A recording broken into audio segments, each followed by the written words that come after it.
Ajay Devgan, Shahrukh Khan, tiger Shroff आणि विमल अग्रवाल. विमल पान मसालाची जाहिरात.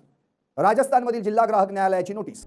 आज बॉलीवुड के 3 बड़े सितारों को कोर्ट ने एक बड़ा आदेश दिया है. शाहरुख खान, अजय देवगन और टाइगर श्रॉफ को गुत्साबाजी के एक जाहिराती से जुड़े मामले में कोर्ट में हाजिर होने का आदेश दिया गया है.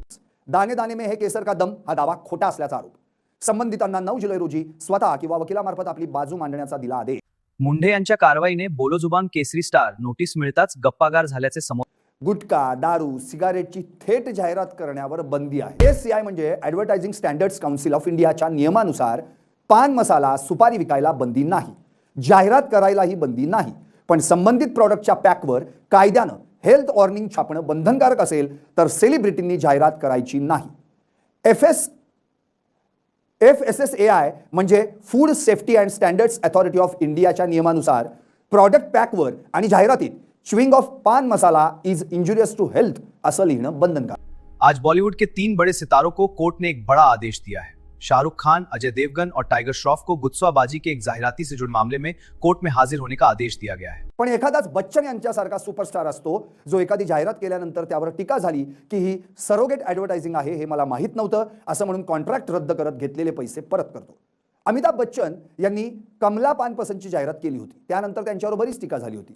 कॉन्ट्रॅक्ट रद्द करूनही संबंधित कंपनी जाहिरात दाखवत राहिल्यानंतर मग मात्र बच्चन यांनी कंपनीला लीगल नोटीस पाठवली होती.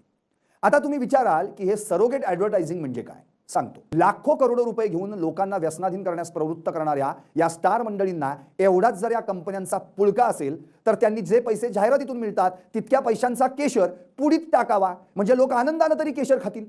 4 लाख रुपये किलोचं केशर 5 रुपयांच्या पुडीत. अहो कुठे हिशोब तरी जुळतो का दादा? तुम्हाला काय वाटतं? कमेंट करून उत्तर द्या. आणि हो, सर्वात महत्त्वाचं, व्यसनांपासून दूर राहा, जागरूक. मग यातून पळवाट म्हणून जी जाहिरात केली जाते त्याला सरोगेट ॲडव्हर्टायझिंग म्हणतात. उदाहरणार्थ, इलायची, माउथ फ्रेशनर, सोडाच्या नावानं जाहिरात करायची. आणि आता जाता जाता FDAचे आयुक्त तुकाराम मुंढे सध्या ॲक्शन मोडमध्ये आहेत.